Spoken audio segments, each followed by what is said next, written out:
Yang terhormat Ibu Kepala Sekolah, Ibu Jumiati Trihandayani sebagai Kepala Sekolah SDN Banjarjo.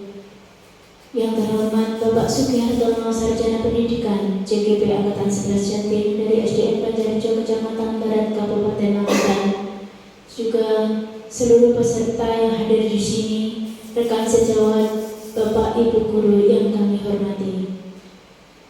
Selamat berjumpa dengan kami dalam acara seminar kecil diseminasi penyebaran pemahaman dan penerapan pengalaman budaya positif pada pagi hari ini. Terlebih dulu, puji syukur kita menunjukkan kehadiran Allah Subhanahu wa Ta'ala yang mana telah memberikan rahmat-Nya sehingga kita dapat berjumpa pada pagi hari ini dalam keadaan sehat walafiat. Allahumma amin.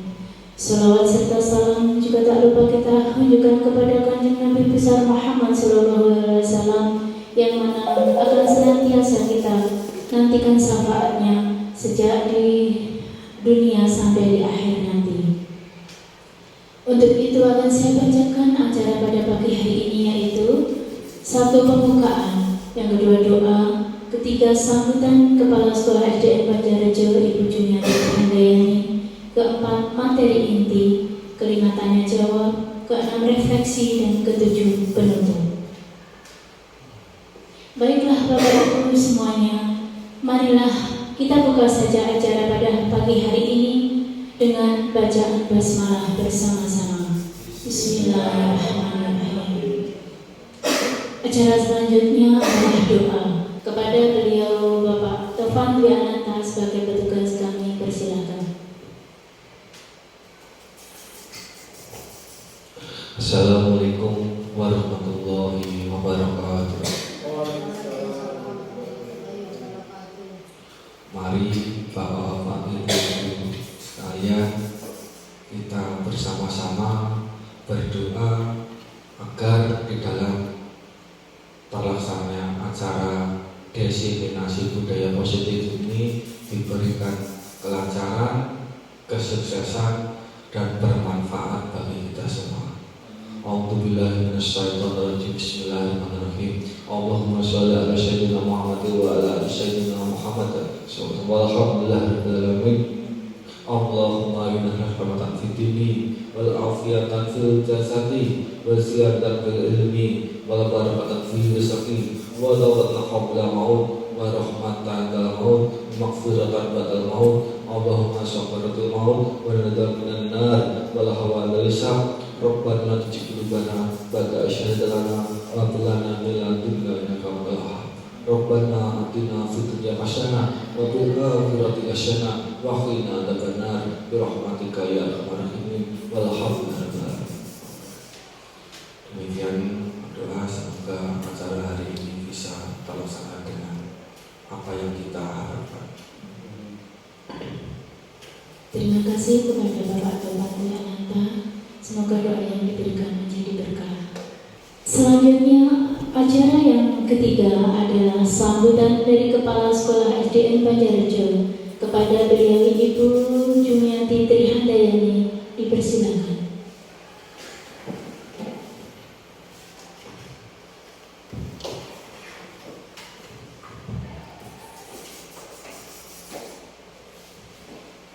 Bismillahirrahmanirrahim. Assalamualaikum warahmatullahi wabarakatuh. Pada yang terhormat Bapak Ibu Guru SDN Banjarjo, yang saya hormati Pak Anton selaku CGP Angkatan 11 yang mau mendiseminasikan budaya positif terkait dengan tugas yang harus dipenuhi. Bapak Ibu, di sini saya pribadi selaku kepala sekolah di SDN Banjarjo ini, saya selalu mendukung regulasi guru-guru kami dalam mengikuti guru penggerak ini. Untuk kegiatan yang dilakukan terkait guru penggerak untuk kegiatan yang dilakukan ini nanti yang di sekolah. Pak Anton akan melakukan diseminasi penyebaran pemahaman dan penerapan pengalaman budaya positif yang akan dilakukan di sekolah ini. Maka dari itu, Bapak Ibu guru, saya mohon nanti untuk mengikuti. Dan setelah mengikuti, saya juga mengharapkan dari Bapak Ibu semuanya, khususnya SD Banjarjo ini, yang nantinya semua akan ikut di dalam program guru penggerak ini. Selanjutnya, nanti untuk Pak Anton, saya juga mengharapkan setelah penjenengan mendiseminasikan penyebaran pemahaman dan penerapan budaya positif kepada anak-anak, Pak Anton bisa merubah anak-anak menjadi yang lebih baik dan bisa menggerakkan teman-temannya untuk mengikuti guru penggerak yang kebetulan di sini belum semuanya. Ya alhamdulillah di sini sudah ada 2, yaitu Bu Lili dan Pak Anton. Setelah ini monggo nanti untuk teman-teman segera mengikuti. Dan Pak Anton sendiri yang nantinya juga akan bisa menggerakkan anak-anak supaya bisa mengerti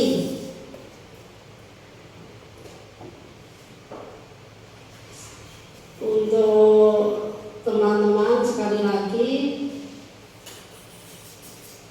ini nanti Pak Anton mau mempresentasikan diseminasi budaya positif. Mohon untuk ditanggapi dan penjenengan semua juga ikut belajar.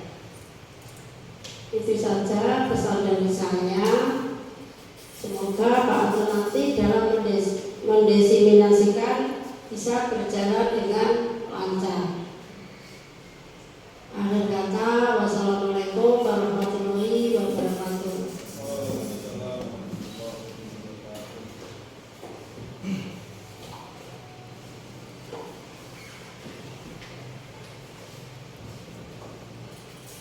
Terima kasih kepada Ibu Kepala Sekolah SDN Banjarjo yang sudah berkenan menyatakan sambutan dan sekaligus pembinaan kepada kami semuanya. Acara selanjutnya adalah materi inti diseminasi penyebaran pemahaman dan penerapan pengalaman budaya positif oleh Bapak Sugihartama, Sarjana Pendidikan CGB Angkatan 11 Jatim, SDN Banjarjo, Kecamatan Barat, Kabupaten Magetan. Kepada beliau Bapak Sugihartama, Sarjana Pendidikan, kami persilakan.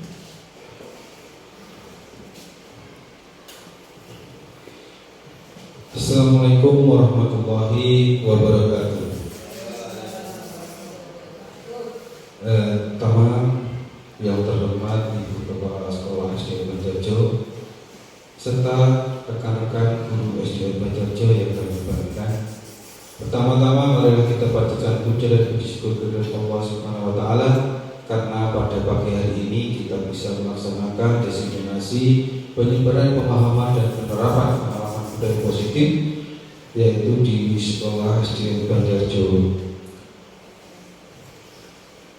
Pertama-tama marilah kita panjatkan puja dan puji syukur kepada Allah Subhanahu wa taala karena berkat rahmat dan inayahnya kita bisa berkumpul dalam keadaan sehat walafiat tanpa suatu halangan apapun. Yang kedua, salawat serta salam kita aturkan kepada junjungan Nabi besar dan Nabi Muhammad SAW yang telah memimpin kita dari zaman jahiliyah menuju zaman yang telah bergerak ini, yang nantinya kita tunggu syafaatnya di yaumul qiyamah. Allahumma Amin. Baik, Bapak Ibu Guru Wisdom Pajarjo, kita akan mendefinisikan penyebaran pemahaman dan penerapan pengalaman budaya positif. Identitas saya selaku pemateri yaitu Sugihartono, CGP Angkatan 11 dari Kabupaten Magetan. Untuk pemahaman dan penerapan budaya positif, kita harus paham dulu apa yang dimaksud dengan budaya positif. Budaya positif merupakan perwujudan dari nilai-nilai atau keyakinan universal yang diterapkan di sekolah. Budaya positif dapat mendorong murid untuk mampu berpikir, bertindak, dan menciptakan sebagai proses memerdekakan dirinya sehingga murid mampu mandiri dan bertanggung jawab. Untuk disiplin positif ini, konsep intinya itu ada 7 budaya positif dari beberapa bagian. Yang pertama yaitu ini perubahan paradigma baru. Ini terkait dengan profil pelajar Pancasila. Terus yang kedua yaitu disiplin positif sendiri. Yang ketiga yaitu kebutuhan dasar manusia. Yang keempat adalah motivasi perilaku manusia. Yang kelima posisi kontrol hulu. Yang keenam adalah keyakinan kelas. Dan yang terakhir, yang ketujuh yaitu segitiga restitusi. Nah, dari ini kita akan jabarkan satu persatu makna dari bagian-bagian budaya positif ini. Yang pertama yaitu pembelajaran dengan paradigma baru. Nah, pembelajaran dengan paradigma baru merupakan pembelajaran yang dirancang berdasarkan berdiferensiasi.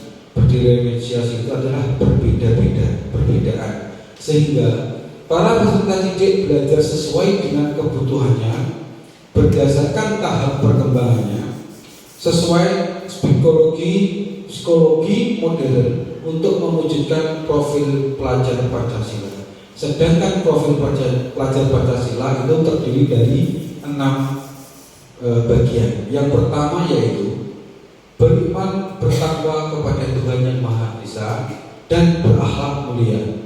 Yang kedua, berpendidikan global. Yang ketiga, mandiri. Yang keempat, bergotong royong. Yang kelima, bernalar kristis. Dan yang keenam adalah kreatif dan inovatif. Nah, ini dari bagian yang pertama dari disiplin positif tadi. Selanjutnya yaitu disiplin positif. Apakah yang dimaksud dengan disiplin positif itu? Disiplin positif itu adalah pembiasaan hal yang baik, mencakup sikap atau perilaku maupun tutur kata oleh seluruh warga sekolah, terutama bagi murid, agar dapat berkembang menjadi pribadi yang kritis, mandiri, dan bertanggung jawab sebagai pendidik. Tujuan kita adalah menciptakan peserta didik yang memiliki disiplin diri, sehingga mereka berperilaku menjadi kepada nilai-nilai kebajikan universal dan memiliki motivasi diri menuju perubahan perilaku ke arah yang lebih baik. Nah, kebiasaan-kebiasaan yang sering kita lakukan, kita ajarkan di sekolah, itu tidak hanya di sekolah tetapi juga tertanam pada diri anak-anak itu nanti dalam kehidupan bermasyarakat, walaupun di masyarakat maupun di keluarga. Contoh disiplin yang sering kita tanamkan pada anak adalah 5S. Senyum, salam, sapa, sopan, dan santun. Nah, itu yang sering kita tampilkan kepada anak. Nah, nanti ini bisa menjadi pembiasaan. Jadi tanpa disuruh, tanpa dituntut, anak akan melakukannya sendiri dengan kesadaran sendiri. Itulah tujuannya yang kita inginkan dari disiplin positif ini. Selanjutnya yaitu yang ketiga, bagian yang ketiga yaitu kebutuhan dasar manusia. Kebutuhan dasar manusia merupakan sesuatu yang kita lakukan untuk mendapatkan apa yang kita inginkan. Seluruh tindakan yang kita lakukan memiliki tujuan. Semua usaha terbaik yang kita lakukan agar kebutuhan dasar kita terpenuhi dengan baik. Nah, jadi kebutuhan dasar manusia itu menurut teori ada 5 bagian. Ya, yang pertama adalah bertahan hidup. Bertahan hidup itu mencakup tentang makan, minum, rumah. Nah, terus yang kedua yaitu rasa kasih sayang dan rasa diterima. Kita harus diterima, rasa kasih sayang itu juga sangat diperlukan. Terus yang ketiga yaitu penghargaan. Nah, kita melakukan sesuatu, kalau berhasil pasti kita inginkan sesuatu, minimal kita diucapkan suatu penghargaan. Nah, terus yang keempat yaitu kebebasan. Kebebasan kita berekspresi, menampilkan potensi-potensi yang kita miliki. Yang terakhir yaitu kesenangan. Ya, inilah yang tujuan kita untuk kebutuhan dasar itu akan menjadi senang, dan tidak mungkin kita manusia itu tujuannya menjadi susah, karena tujuan akhir manusia adalah kesenangan. Itu bagian dari yang ketiga. Terus selanjutnya yang keempat yaitu motivasi perilaku manusia. Nah, motivasi ini ada 3 bagian yang sering usahakan oleh manusia, yaitu pertama itu menghindari ketidaknyamanan atau hukuman. Jadi anak atau orang itu ikut aturan atau perintah itu karena yang pertama itu menghindari ketidaknyamanan. Kalau kita tidak melaksanakan nanti ada hukuman atau ada teguran. Nah, itu perilaku yang sering manusia itu lakukan ketika akan melakukan kegiatan, padahal tidak sesuai dengan batinnya. Nah, itulah. Yang kedua yaitu untuk mendapatkan imbalan atau penghargaan dari orang lain. Nah, istilahnya ini kita kalau kita melakukan sesuatu itu mendapatkan misalkan upah atau penghargaan, dikira kita itu mendapat sanjungan. Yang terakhir yaitu untuk menjadi orang yang mereka inginkan dan menghargai diri sendiri dengan nilai-nilai yang mereka percaya. Nah, dari motivasi perilaku ketiga ini yang kita tonjolkan adalah yang nomor 3. Bagaimana untuk menjadi orang yang mereka inginkan dan menghargai diri sendiri dengan nilai-nilai yang mereka percaya. Nah, ini. Terus selanjutnya untuk kegiatan yang kelima yaitu posisi kontrol guru. Nah, di sini posisi kontrol guru itu ada 5 posisi kontrol yang dimiliki oleh seorang guru. Mungkin kita sudah pernah melakukan semuanya, tetapi kita tidak tahu apakah itu, di mana kita berada. Nah, sebenarnya kita juga sudah pernah menjadi semua itu, tapi kita tidak paham yang kita lakukan. Nah, di sini mungkin Bapak Ibu akan tahu penghukum. Yang pertama adalah sebagai penghukum. Guru seperti ini senantiasa percaya bahwa hanya ada satu cara agar pembelajaran bisa berhasil, yaitu cara dia. Ciri khas penghukum adalah nadanya suara tinggi, terus mata melotot, jari menunjuk-nunjuk. Nah, itu ciri khas dari seorang guru sebagai penghukum. Terus yang kedua yaitu membuat rasa bersalah. Pembuat rasa bersalah akan menggunakan keheningan yang membuat orang lain merasa kurang nyaman, bersalah atau rendah diri. Nah, jadi Bapak Ibu kalau merasa anak bersalah itu mungkin diam, tidak memberikan kata-kata apapun, tapi juga sering mengatakan kamu sangat mengecewakan Bapak Ibu. Nah, terus tidak ada tindakan apapun, tapi hanya ungkapan, akhirnya membekas pada diri anak. Di posisi ini maka anak itu akan merasa dirinya buruk karena merasa bersalah, tidak berharga.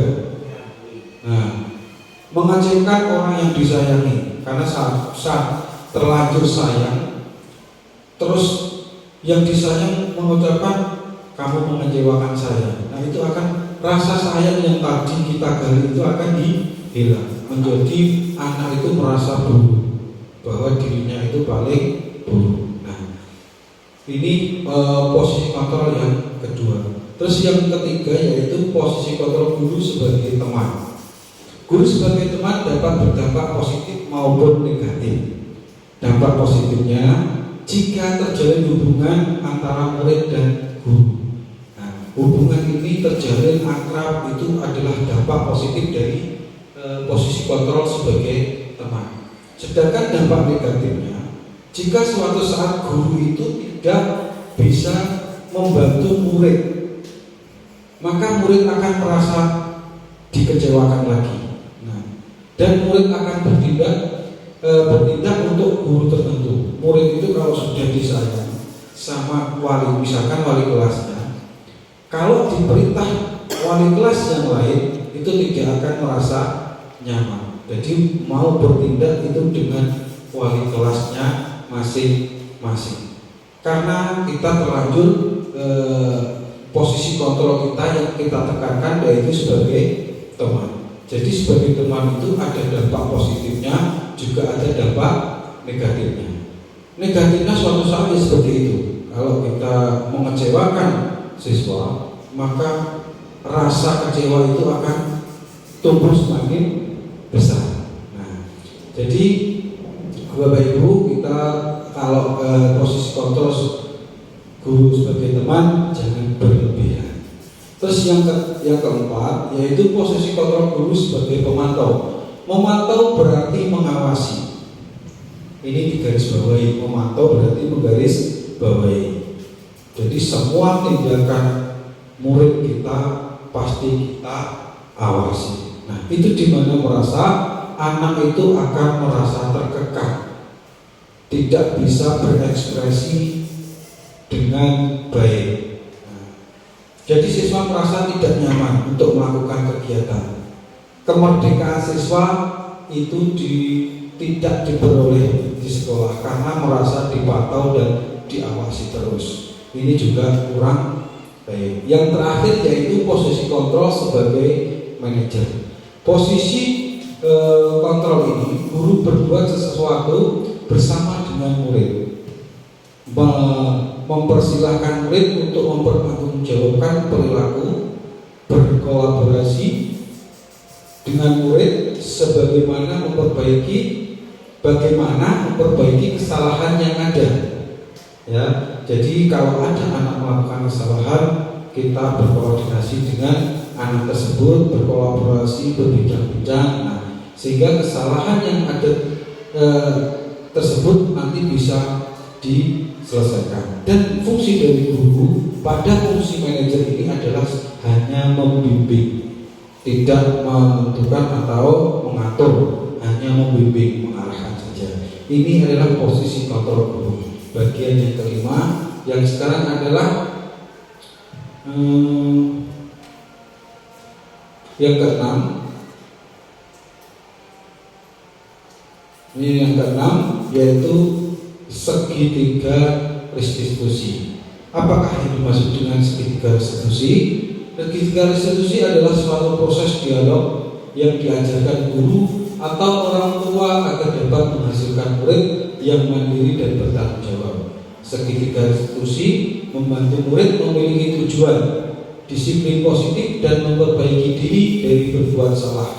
Restitusi bukan menghukum kesalahan tetapi untuk belajar dari kesalahan. Nah, dari segitiga restitusi itu, ini masuk segitiga yang dimaksud segitiga restitusi itu ada 3 kegiatan yang harus dilaksanakan. Yaitu yang pertama, menstabilkan identitas. Jika anak berbuat salah, maka ada kebutuhan dasar yang tidak terpenuhi. Tadi yang disebutkan kebutuhan dasar manusia tadi, kelimanya itu mungkin ada yang tidak terpenuhi.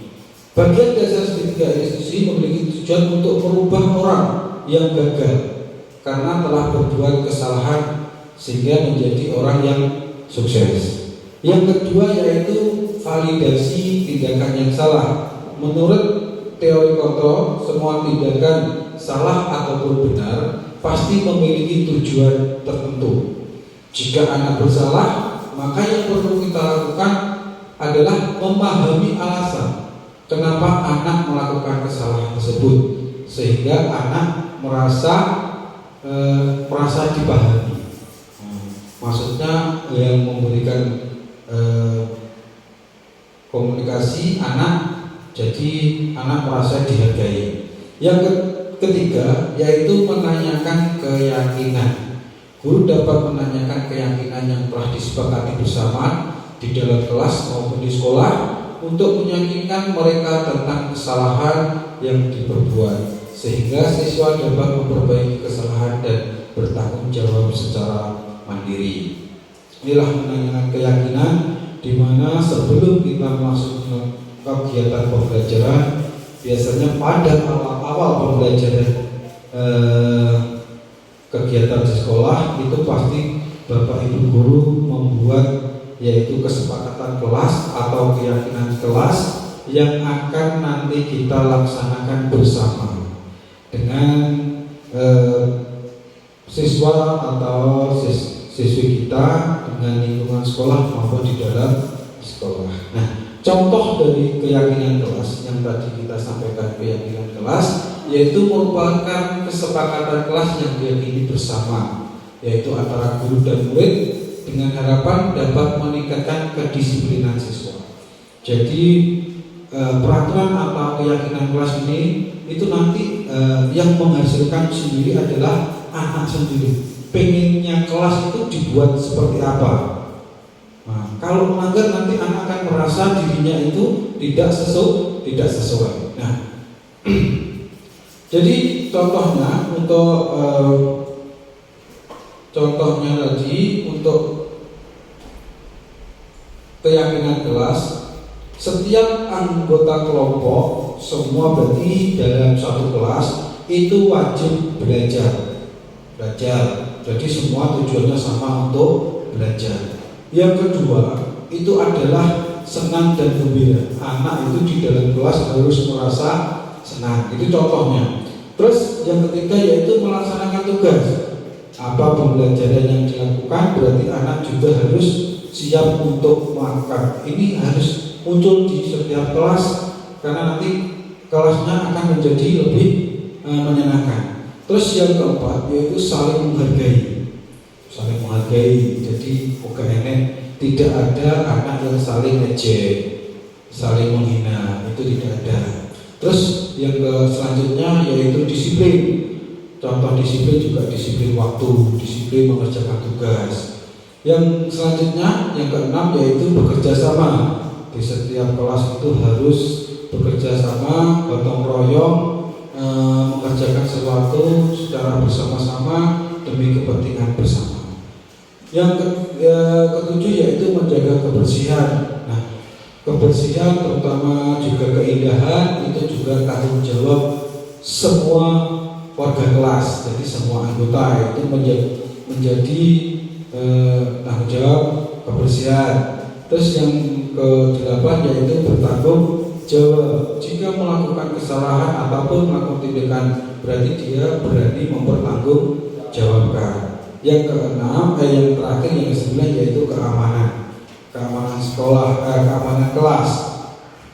Jadi di kelas itu harus ada rasa aman, nyaman sehingga pembelajaran berjalan lancar dan hati di dalam kelas itu siswa menjadi senang dan gembira.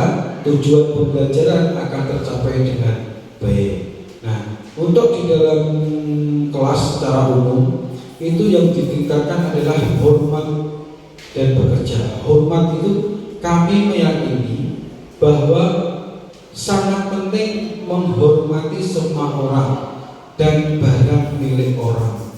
Nah, ini yang diangkat penting dari seluruh siswa kemarin untuk diskusinya, yaitu menghormati.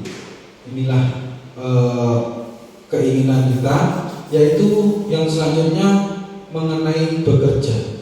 Kami meyakini bahwa sangat penting untuk mengerjakan segala pekerjaan atau mengikuti kegiatan yang telah ditugaskan. Nah, ini semangat yang diambil dari keyakinan kelas yang kita laksanakan. Nah, itu saja Bapak Ibu yang bisa saya sampaikan. Cukup sekian dan saya ucapkan banyak terima kasih. Mungkin Bapak Ibu ada yang ingin menanyakan suatu hal, mungkin bisa sampaikan kepada moderator dahulu. Akhirnya kurang lebih saya mohon maaf yang sebesar-besarnya. Aku kalam wabillahi taufiq wal. Assalamualaikum warahmatullahi wabarakatuh. Demikian materi ini sudah dijabarkan, sudah dipresentasikan oleh Bapak Sugiartono Sarjana Pendidikan dengan sejelas-jelasnya. Untuk itu mari kita menginjak acara yang kelima, yaitu tanya jawab. Di sesi ini kami akan membatasi untuk 2 pertanyaan dari Bapak Ibu semuanya untuk direspon oleh Bapak Sugiartono. Untuk pertanyaan yang pertama dimulai dari siapa dulu? Pak Angga, silakan Pak Angga. Assalamualaikum warahmatullahi wabarakatuh. Terima kasih atas waktu yang telah diberikan. Dari materi yang telah dipaparkan tadi, ada satu pertanyaan yang langsung mengganjal di hati saya. Ketika kita melihat dari posisi kontrol guru tadi, nah itu posisi kontrol guru yang bagaimana yang cocok untuk diterapkan di sekolah kita. Terima kasih. Bagaimana ini Bapak akan langsung direspon atau menunggu pertanyaan yang satunya? Langsung saja 2 pertanyaannya. Untuk pertanyaan berikutnya, baik, Bu Miftah, waktu dan tempat kami persilakan. Assalamualaikum warahmatullahi wabarakatuh. Baiklah Pak Anton, saya di sini mau bertanya tentang masalah keyakinan kelas tadi. Menurut Bapak, untuk membuat keyakinan kelas yang baik dan bisa dilaksanakan oleh anak-anak itu bagaimana? Mungkin demikian saja pertanyaan yang bisa saya sampaikan.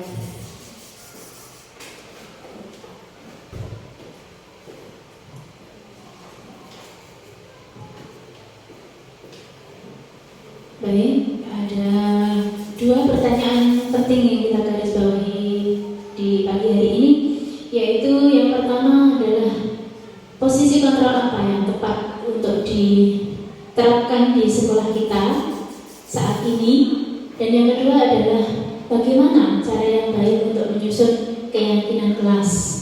Jadi begitu Bapak Anton, waktu dan tempat untuk Pak Anton menjawab, kami persilakan. Baik, terima kasih Bapak Ibu SD Pembaca yang sangat kami banggakan. Untuk pertanyaan pertama, yaitu posisi kontrol sebagai guru yang bagaimanakah yang paling terbaik menurut kita untuk dilaksanakan di dalam kelas. Bapak Ibu, dari kelima kita kembali pada posisi tadi. Nah, posisi kontrol guru. Dari kelima posisi kontrol guru ini, menurut kami itu adalah posisi kontrol yang paling terakhir, yaitu nomor 5, yaitu posisi kontrol guru sebagai manajer. Jadi sebagai manajer itu kita harus bisa memahami setiap karakter dari peserta didik. Jika peserta didik ada bermasalah, maka kita tidak harus langsung menghukum, tetapi kita harus menanyai dulu atau bertanya kepada anak tersebut kenapa melakukan kesalahan, apa yang membuat peserta didik itu melakukan kesalahan. Ya, jadi nanti terus solusinya bagaimana? Nah, itu kita tanyakan dan kita komunikasi dengan anak tersebut yang melakukan kesalahan itu dengan keyakinan yang telah kita sepakati bersama tadi. Ya, jadi anak tidak akan merasa tersakiti dan tidak membekas di dalam hati untuk menjadi lebih dendam atau terbawa terus nanti sampai menua, istilahnya sampai mati. Nah, teringat terus kejadian yang pernah dialami. Tapi dengan menggunakan posisi kontrol sebagai manajer, itu anak akan sadar diri. Jadi, oh betul saya ini salah, perbuatan salah saya ini tidak baik. Itu Pak Angga yang mungkin bisa saya jawab. Mungkin ada kurang lebihnya, ya mohon sudah puas dengan jawaban saya. Ya, terima kasih. Untuk pertanyaan yang kedua, yaitu bagaimana kita melaksanakan atau menerapkan membuat keyakinan kelas itu di dalam kelas yang baik. Nah, jadi begini Bapak Ibu Guru, kita sebelum melaksanakan pembelajaran, terutama pada awal pada pembelajaran ajaran baru, kita masuk di dalam kelas. Sebenarnya kita harus mengenalkan diri dulu dengan peserta didik baru kita, terus mengenal para peserta didik kita dulu, ya, sehingga kita tahu bagaimana karakternya dulu.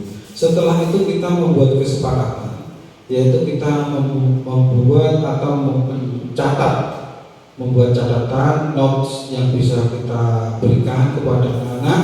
Terus anak-anak itu kita tanya, menginginkan kelas yang bagaimana? Nah, itulah pertanyaan yang harus kita sampaikan kepada peserta didik kita. Menginginkan kelas yang bagaimana dan pengajaran bagaimana? Nah, itu nanti setiap anak akan muncul ide-idenya. Nah, dari setiap ide-ide anak tersebut kita kumpulkan jadi satu, terus kita rangkum bersama-sama. Yang memiliki pilihan yang hampir sama kita jadikan satu, kita praktekkan sehingga keyakinan kelas akan muncul seperti yang saya contohkan tadi. Nah, nanti akan muncul kesepakatan seperti ini. Nah, jadi ide-ide itu bukan dari Bapak Ibu Guru yang mengungkapkan, tetapi anak-anak sendiri yang menyampaikan idenya. Nah, kalau anak-anak sendiri yang menyampaikan idenya, kemungkinan besar anak-anak tidak akan melanggarnya, karena itu keinginan mereka. Kalau tidak sesuai dengan keinginan mereka, pasti akan dilanggar. Tetapi kalau aturan dan keyakinan itu sudah sesuai dengan hatinya anak, keinginan anak, maka keyakinan atau kelas yang akan kita laksanakan itu akan sesuai dan kelas itu akan menjadi menyenangkan. Itu perintah yang mungkin bisa saya jawab. Kiranya ada yang kurang, mungkin bisa bertanya lagi untuk pertanyaannya.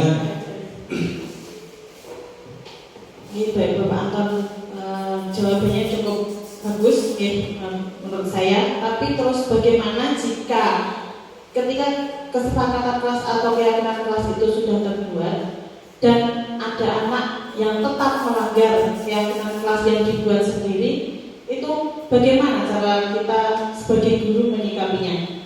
Itu saja. Terima kasih Bu Rita. Ya, itulah pertanyaannya bagus sekali. Nah, jadi keyakinan kelas itu kan sudah terbuat bersama-sama, dan setiap keyakinan itu nanti kita berikan yaitu konsekuensinya. Jadi konsekuensi itu yang membuat juga anak sendiri. Jadi jika saya melanggar, misalkan keyakinan kelas kita adalah tentang disiplin waktu. Nah, ini disiplin waktu. Contoh saja kan, disiplin waktu. Kesepakatan kita disiplin waktu terlambat itu minimal 5 menit. Nah, sedangkan waktu pembelajaran sudah berjalan, anak baru datang, sudah datang 10 menit setelahnya, berarti kan terlambat. Nah, itu nanti anak di dalam keyakinan menulis keyakinan disiplin itu harus menyertai dengan konsekuensinya.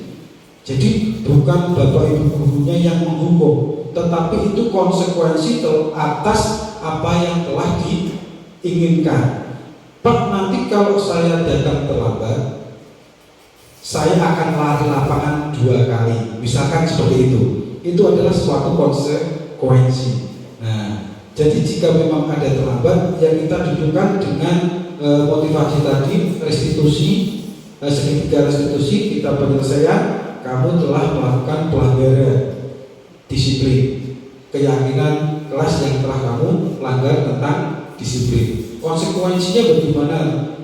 Nah, itu anak ditanya sendiri. Kemarin saya menulis kalau konsekuensinya saya lapangan, silahkan. Nah, seperti itu cara penyelesaian jika anak itu melanggar keyakinannya sendiri. Jadi bukan seorang guru atau wali kelas itu menghukumnya, tetapi itu atas konsekuensi atau kemauannya sendiri. Nah, itulah kita mungkin jawabannya yang bisa saya sampaikan. Mungkin ada lagi pertanyaan? Silakan Pak Toba.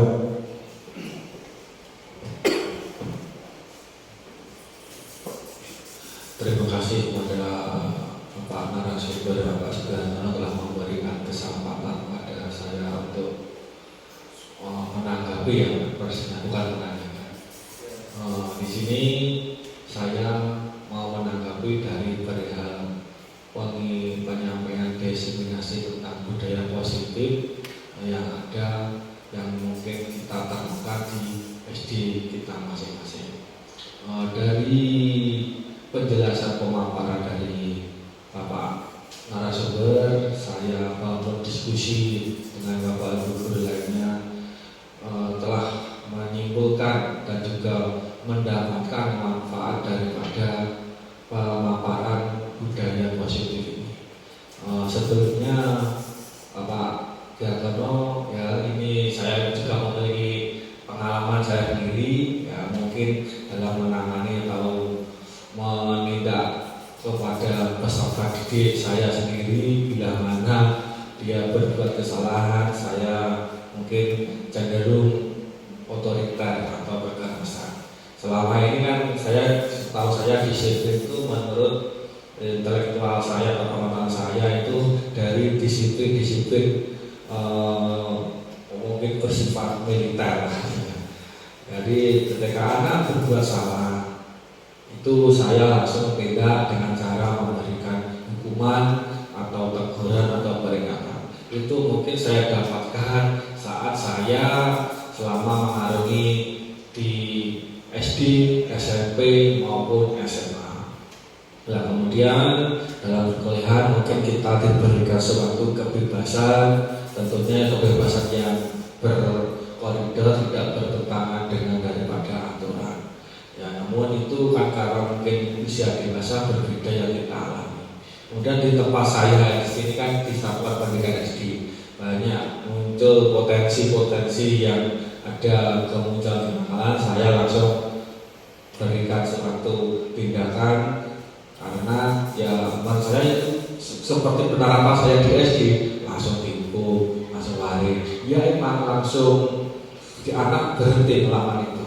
Tetapi efek yang disampaikan tadi, ternyata saya menggunakan 5 kontrol yang posisi bertindak kekerasan. Padahal di sini ada berbagai 5 posisi kontrol guru yang lebih baik daripada menindak rasa bersalah, yaitu bersikap menjadi manajer yang telah dipaparkan Bapak narasumber tadi. Tentunya ternyata saya menangkap alangkah lebih baiknya di usia SD. Tidak mungkinlah untuk berbuat kriminal. Pasti belum tahu itu mungkin apa itu posisi anak berbeda dengan usia-usia dewasa yang tahu resiko-resiko yang dialami. Kalau anak cenderung asik dengan dunianya sendiri.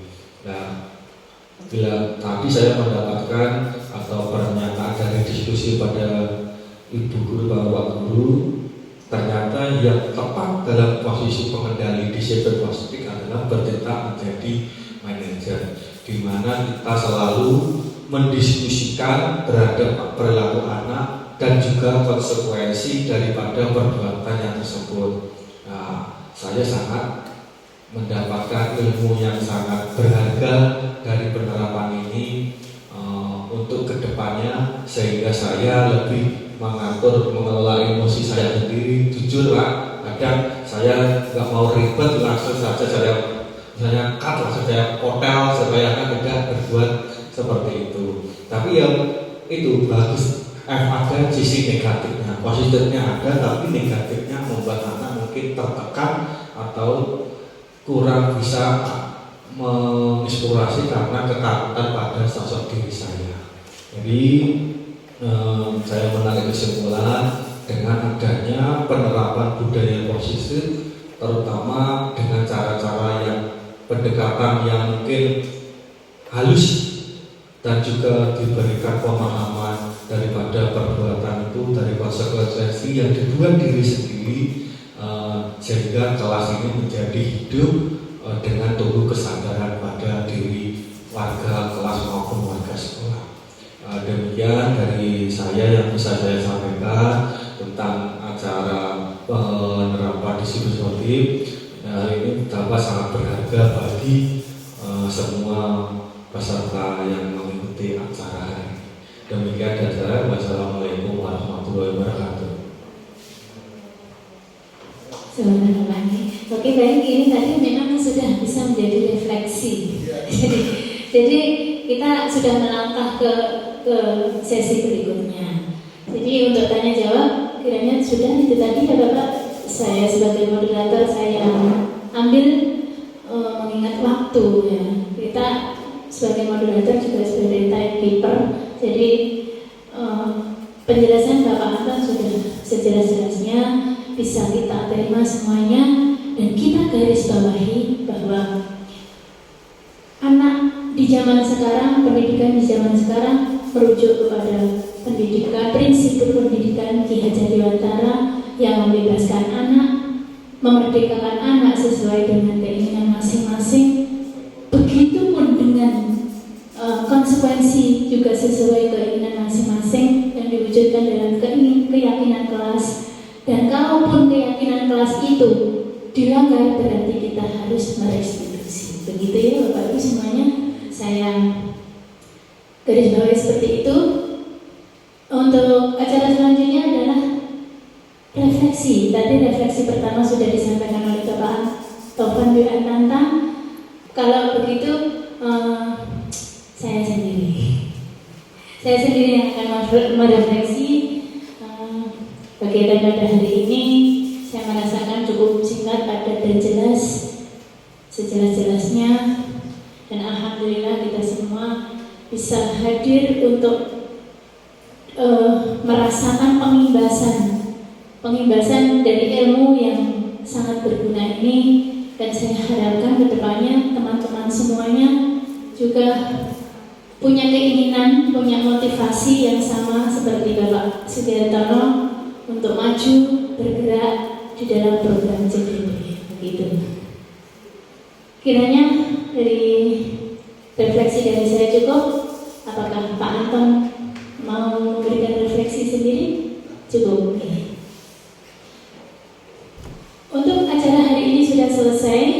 Kita sudah berada di penghujung acara, yaitu acara selanjutnya kita akan mengadakan acara penutup. Dengan rahmat Allah yang Maha Kuasa, atas berkah Allah, acara hari ini sudah berjalan dengan lancar. Kami mengucapkan terima kasih yang sebanyak-banyaknya kepada rekan-rekan semuanya yang bersedia hadir dalam ruangan ini. Untuk itu, marilah acara hari ini supaya menjadi berkah kepada kita semuanya. Kita tutup acara ini dengan bacaan hamdalah bersama-sama. Saya pribadi sebagai moderator ada salah dan kurangnya, minta maaf.